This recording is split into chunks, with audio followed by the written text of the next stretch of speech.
morning. Well, you guys seem to really like the middle school band story, so today we're moving on to high school. Now, there were a whole heck of a lot of band trips in high school, okay? I was in the marching band, the indoor percussion, the concert band, and even the jazz band. We all had some trips every single year. But in this video, I'll be sharing the two big, huge trips that my high school took to college bowl games. So yeah, this was like a big, recruiting draw for my high school's marching band, because when I was a little 8th grader, we learned that we would get this trip to the Gator Bowl in Florida. We get flown out there, and we also get to go to Universal Studios Islands of Adventure. So of course I'm gonna join marching band, okay? Band and theme parks are my two favorite things. And I guess traveling and sports are in the top 10 as well. So if you've never been involved with one of these bowl games, the way this works is the halftime show, a bunch of different high schools all perform together in this. And there's also a big marching band competition for all those high schools. And then of course you get the day at a theme park and you finish up with the actual game. And back in those good old days, we would have to bring a bunch of these disposable cameras because phone cameras weren't a thing yet. So yeah, I loaded up with like 5 of them and took a crap ton of pictures and uploaded them to my MySpace page. And this is what my MySpace page looks like now. And unfortunately, I can't show you guys these pictures, but I'll try to paint a pretty picture for you. So this was in the 2003 season, because remember, I'm pretty old. And the game was actually on New Year's Day, so it was in 2004, technically. So in preparation to going, we had like a couple of marching band practices to learn this music that all these bands were playing, and the music they gave us was like kinda hard for the drum line. I mean, not necessarily like chops-wise hard, there was just like a lot of stuff to memorize. This is so much stuff to memorize! Like, how do they expect us to learn all this in just 2 rehearsals? Oh, dude, don't even worry about it, man. Cause seriously, what are they gonna do if we show up and don't know the music? They can't do nothing, cause we paid to be there.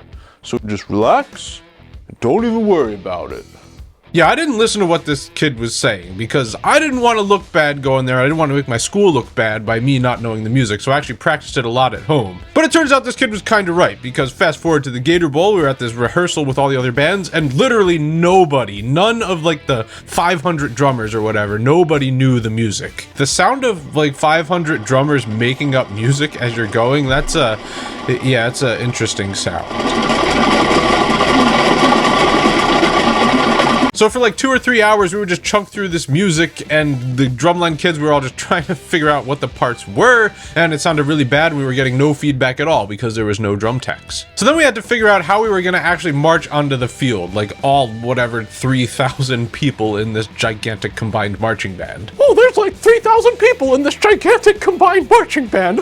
We're gonna need a whole snare line to tap off. Now, that snare line is probably the cleanest one here, but ooh, they have matching collared shirts. You guys are hired. Clearly you care a lot about how you look. I mean, our school makes us wear these, and also our snares, we're all rookies out here, we seriously don't know what we're doing. Yeah, they picked probably the worst school to do this, because yeah, these snare drummers, they just could not play these notes together, and it was really confusing trying to walk in step out onto the field. So then that night we had the marching band contest, and this was 20 years ago. I don't really remember much. I do remember there was one gigantic Texas high school that was there, and they didn't have a color guard. They had dancers doing those high kick moves for most of it, and that was pretty cool. Then we had to go to the award ceremony / dinner, so what we did was we got changed on the bus. Girls went in first, got changed in their street clothes, then the boys went on the bus and got changed into their street clothes. And you remember that disposable camera thing I was talking about before? Oh, dude, look. Linda left her camera just sitting out. Oh, dude. Oh, I gotta seize this moment. Yeah, this kid took a whole bunch of pee-pee pics with this girl's camera. I'm sure she was not that thrilled when she got them developed. So then we had the awards dinner, and our school got first place in the marching band contest. Yeah, go Township! Then we went back to the hotel, and of course, the first thing we did was figure out how to prank call other people's rooms. This was around the time when that movie Joe Dirt was pretty popular, and of course it has this famous quote. I saw your bumper sticker. Cowboys' butts drive me nuts. So yeah, me and my goofy friends, we just kept dialing all the other rooms in the hotel. Hello? Cowboys' butts drive me nuts.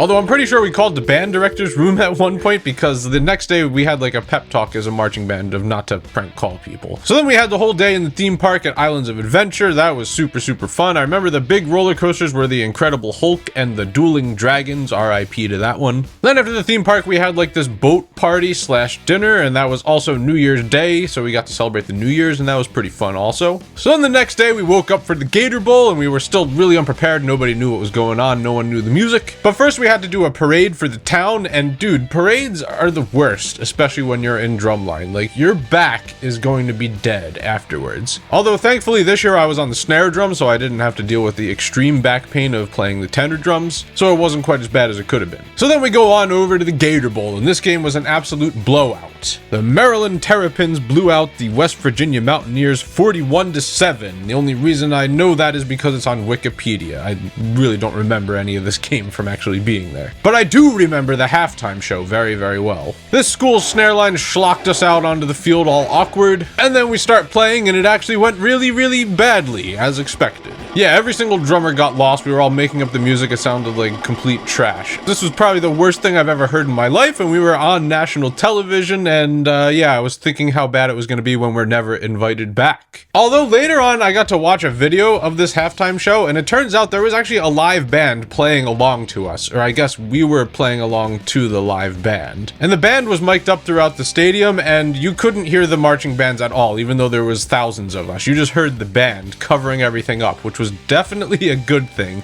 because it was really bad sounding. But I guess to anyone watching, it sounded perfectly fine. Before we continue on with the second story, I just want to remind everyone that I am giving away an entire drum set for free, as well as many other epic gifts that are worth over $3,000. You can buy tickets to the EMCProductions Holiday Extravaganza by clicking the link down in the description. All earnings from ticket sales will be donated to Highland Regional High School to fundraise for new instruments.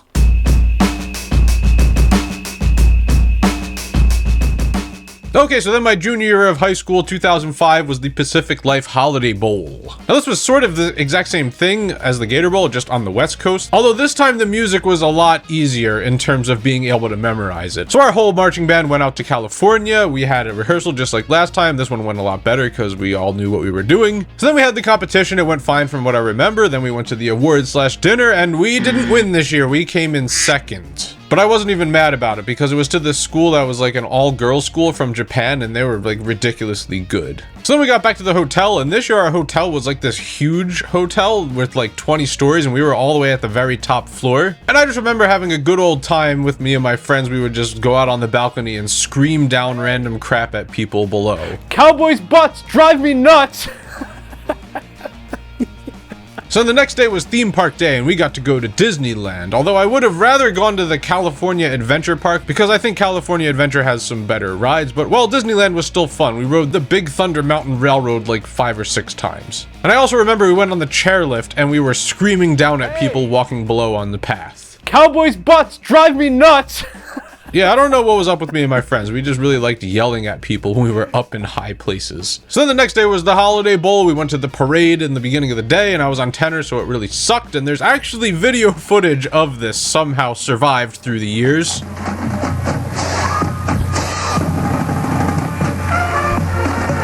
how about we scream? And look at that, there I am. I don't look like I'm struggling at all. Wow. Poker face to the max. So the Holiday Bowl was actually a really exciting game. The Oklahoma Sooners beat the Oregon Ducks 17-14. And then we went out for halftime, and I remember it being a lot better than the other bowl games halftime show because we all knew our music, although the live band covered up everything once again. One thing I do remember from this game is one of the schools did this OU chant. It was like, OU!